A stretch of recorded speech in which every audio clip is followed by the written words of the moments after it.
हे माँ गंगे, आप सब लोगों को तारने वाली हो, शंकर जी की जटाओं से निकली निर्मल पावन धारा हो।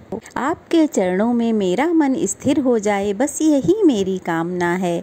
हर हर गंगे। आप सभी को गंगा दशहरा की बहुत बहुत शुभकामनाएं। तो आज के वीडियो में हम सब उस पर्व की कथा सुनने जा रहे हैं जब माँ गंगा स्वर्ग से धरती पर अवतरित होकर केवल एक नदी नहीं बल्कि समस्त मानवता के पाप हरने वाली जीवनदायिनी बन गईं। उनकी चरणों की धारा में वो शक्ति है जो समस्त पापों का नाश करने वाली है। हे माँ गंगे, आप त्रिलोकों को तारने वाली शंकर जी की जटाओं में समाई निर्मल और पवित्र धारा हो। हमें अपने चरणों की शक्ति दें और हमें भी उतना ही निर्मल बना दें जितना आपका पावन जल है। हम सब आपसे प्रार्थना करते हैं, जैसे आपने राजा भगीरथ की तपस्या को सफल किया, वैसे ही हम सब के जीवन को आध्यात्मिकता से भर दें। हे माँ गंगे, आज इस गंगा दशहरा के पावन पर्व पर हम सब आपको नमस्कार करते हैं और हृदय से आपके चरणों में समर्पित होते हैं। प्रेम से बोलो गंगा मैया की जय। तो चलिए गंगा दशहरा की पावन पवित्र कथा को सुनते हैं। लेते हैं गंगा दशहरा की कथा के बारे में।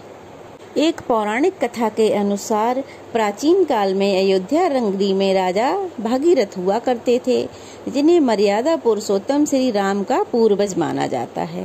राजा भागीरथ अपने पूर्वजों को मुक्ति के लिए गंगा जल से उनका तर्पण करने की चाहते थे, तो इसीलिए उन्हें गंगा जी की आवश्यकता थी। उस समय गंगा केवल स्वर्गलोक तक ही सीमित थी, धरती पर नहीं थी। भागीरथ के पिता एवं उनके दादा ने गंगा को धरती पर लाने का बहुत प्रयास किया। कई सालों तक घोर तपस्या की, लेकिन फिर भी वे सफल नहीं हुए। फिर राजा भगीरथ ने हिमालय में जाकर कठोर तपस्या की। भगीरथ ने बहुत कठिन तपस्या की। उनकी तपस्या से प्रसन्न होकर ब्रह्मा जी प्रसन्न हुए और उनसे वरदान मांगने को कहा। तब भागीरथ ने अपनी इच्छा बताई।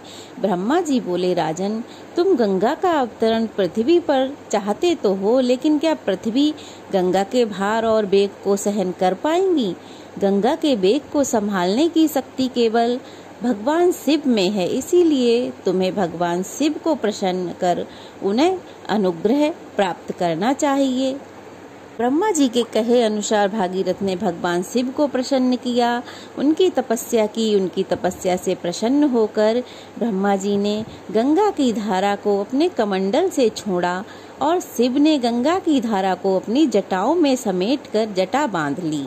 इसके बाद उन्होंने गंगा को अपनी जटा से पृथ्वी पर उतारा, क्योंकि गंगा का वेग इतना अधिक था कि ब्रह्मा के कमंडल से सीधे धरती पर उतरना संभव नहीं था। गंगा पृथ्वी पर अवतरित होने के बाद ही भागीरथ ने रसातल में जाकर अपने पितरों का उद्धार किया और इसके बाद राजा सगर के 60,000 पुत्रों को मोक्ष की प्राप्ति हुई। तो ऐसे हमारी गंगा माँ पृथ्वी पर अवतरित हुई। तो यह थी गंगा दशहरा की कथा। इसके बारे में अन्य कई कथाएं भी प्रचलित हैं। तो ये कथा आपको कैसी लगी कमेंट बॉक्स में अवश्य बताइए। और आज के दिन गंगा स्नान जरूर कीजिए। अगर संभव ना हो तो आप घर के ही पानी में गंगा जल डालकर स्नान अवश्य करें। इससे हमें सब पापों से मुक्ति मिल जाएगी और माँ गंगा का हमें आशीर्वाद भी प्राप्त होगा। तो वीडियो कैसा लगा कमेंट बॉक्स में अवश्य बताइएगा। अच्छा लगा हो तो एक कमेंट कीजिएगा जय गंगा मैया के नाम से। और नए हैं तो प्लीज़ चैनल को सब्सक्राइब कीजिए, वीडियो को लाइक और शेयर कीजिए। तो चलिए फिर मिलते हैं, तब तक के लिए जय गंगा मैया। गंगा मैया का आशीर्वाद हम सब पर बना रहे।